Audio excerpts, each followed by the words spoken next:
Statement. Point of order, Dame Meg Hillier.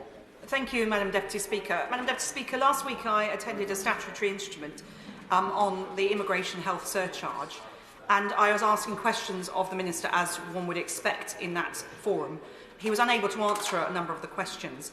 To give credit to the Honourable Member for Corby, who have alerted to this urgent question, this point of order, he has since written to me ahead of the House finally agreeing that statutory instrument yesterday, and I thank him for that courtesy.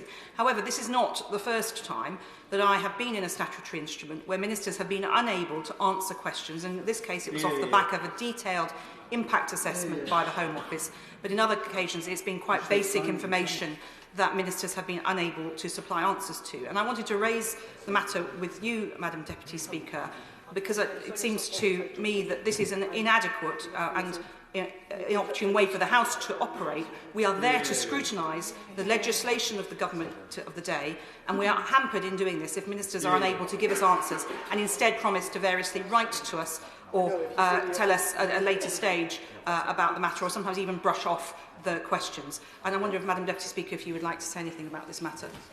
Well, I thank the Honourable Lady for her point of order and for giving me notice of it. I'm assuming she did inform the Minister that she was intending to raise that. Obviously, ministers are responsible for their own responses to honourable members in delegated legislation committees, as in the Chamber.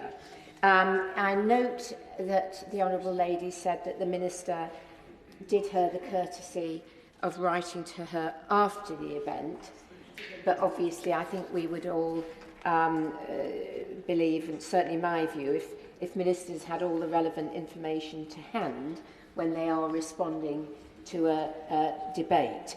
The Leader of the House is here, and I can see has listened carefully to what the Honourable Lady said, so I'm sure she will take that that point back, as will the Treasury bench.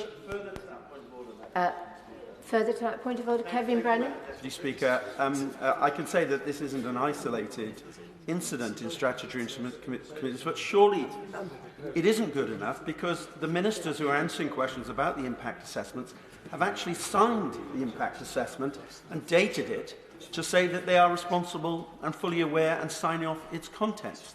So the idea that they don't know what's in it is an extremely troubling revelation if ministers are signing off impact assessments on statutory instruments and presenting them to committees, and they're not knowing the contents of those impact assessments.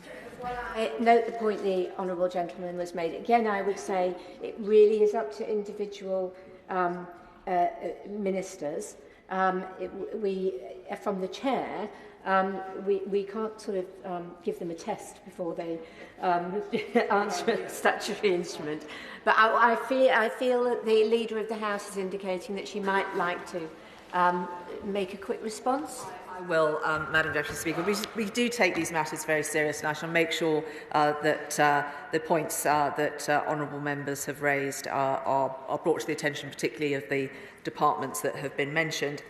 I would just say that a large amount of work has been done by the Committee on Statutory Instruments to look at how we improve these processes, look at the quality of impact assessments and so forth. And there's a large training programme that goes on in departments. My noble Lord True and I have also undertaken sessions with SI ministers in terms of training and improving the quality of what is brought forward to enable this House to properly scrutinise legislation going forward.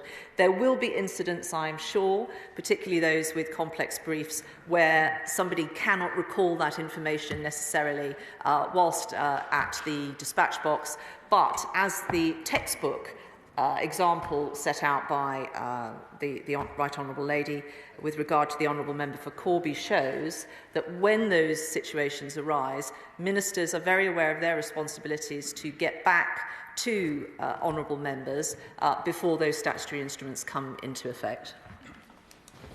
Well, I think that's a very helpful intervention from the Leader of the House, but I'm sure that if she's outlined the programme that is in train, and I'm sure that honourable members and right honourable members will keep their beady eyes on the situation and ensure that ministers are as well prepared as possible. Thank you. We now come to presentation of Bill